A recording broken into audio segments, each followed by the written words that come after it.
ಸಡನ್ನಾಗಿ ಇದು ಸ್ಪ್ರೆಡ್ ಆಗಿಬಿಟ್ಟು ನಾವು ಅದರ ಬಗ್ಗೆ ಅಧ್ಯಯನ ಮಾಡಿ ತಿಳ್ಕೊಳ್ಬೇಕಂತ ಮೊದಲೇ ಅದು ಸ್ಪ್ರೆಡ್ ಆಗಿಬಿಟ್ಟು ಆವಾಗ ನಮ್ಮ ಸೆಂಟ್ರಲಿಂದ ಒಂದು ಕಮಿಟಿ ಮಾಡಿದರು, ನ್ಯಾಷನಲ್ ಸೈಂಟಿಫಿಕ್ ಕಮಿಟಿ ಅಂತ. ಆ ಕಮಿಟಿಯಲ್ಲಿ ನಮ್ಗೆ ಹೇಳಿದರು, ನೀವು ಹೋಗಿ ಅಧ್ಯಯನ ಮಾಡಿ ಎಷ್ಟು ಏರಿಯಾ ಎಫೆಕ್ಟ್ ಆಗಿದೆ, ಏನೆಲ್ಲ ಆಗ್ತಾ ಇದೆ ಅಂತ. ನಾವು ಅದನ್ನು ಅಧ್ಯಯನ ಮಾಡಿ ಆಮೇಲೆ ರಿಪೋರ್ಟ್ ಕೊಟ್ವಿ. ಆಮೇಲೆ ಒಂದು ನಾವು ರೆಕಮೆಂಡೇಶನನ್ನು 2023ರಲ್ಲಿ ಕೊಟ್ವಿ. ನಾವು ಆ ರೆಕಮೆಂಡೇಶನ್ ಕೊಟ್ಟಾದ ಮೇಲೆ ಅವ್ರು ಹೇಳಿದರು, ಆಯಿತು ನೀವೊಂದು ಕೆಲಸ ಮಾಡಿ, ಈ ರೆಕಮೆಂಡೇಶನನ್ನು ಎಲ್ಲರಿಗೂ ಒಂದು ಅವೇರ್ನೆಸ್ ಕ್ರಿಯೇಟ್ ಮಾಡಿ ಅಂತ. ನಾವು ಅವೇರ್ನೆಸ್ ಕ್ರಿಯೇಟ್ ಮಾಡ್ತಾ ಇದ್ವಿ, ಬಟ್ ಜಾಸ್ತಿ ಜನ ರೈತರು ಅದಕ್ಕೆ ಜಾಸ್ತಿ ಗಮನ ತೋರಿಸ್ತಾ ಇರಲಿಲ್ಲ. ಆಮೇಲೆ ನಾವು ಹೇಳಿದ್ವಿ ಗೌರ್ಮೆಂಟಿಗೆ, ಇದು ನಾವು ಒಬ್ಬ ಇಬ್ಬ ರೈತರು ಮಾಡಿದ್ರೆ ಆಗಲ್ಲ, ಇದನ್ನು ಎಲ್ಲ ರೈತರು ಒಂದು ಕಮ್ಯುನಿಟಿ ಲೆವೆಲಲ್ಲಿ ಮಾಡಬೇಕು ಅಂತ.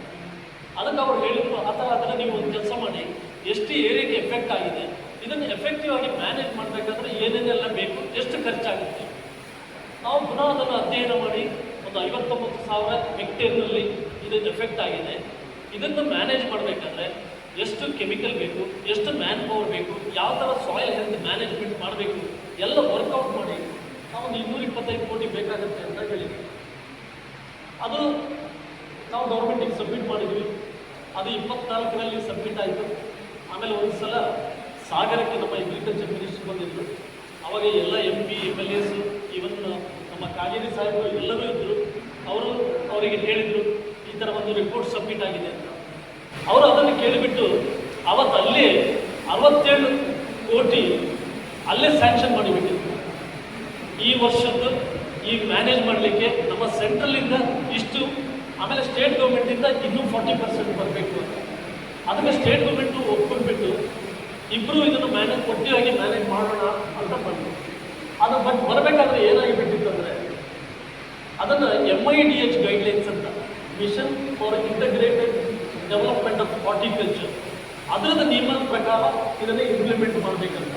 ಆ ನಿಯಮದ ಪ್ರಕಾರ ಒಂದು ಹೆಕ್ಟೇರಿಗೆ ಖಾಲಿ 1,500 ರೂಪಾಯಿ ಪ್ರತಿ ವರ್ಷಕ್ಕೆ ಸಿಗುತ್ತೆ.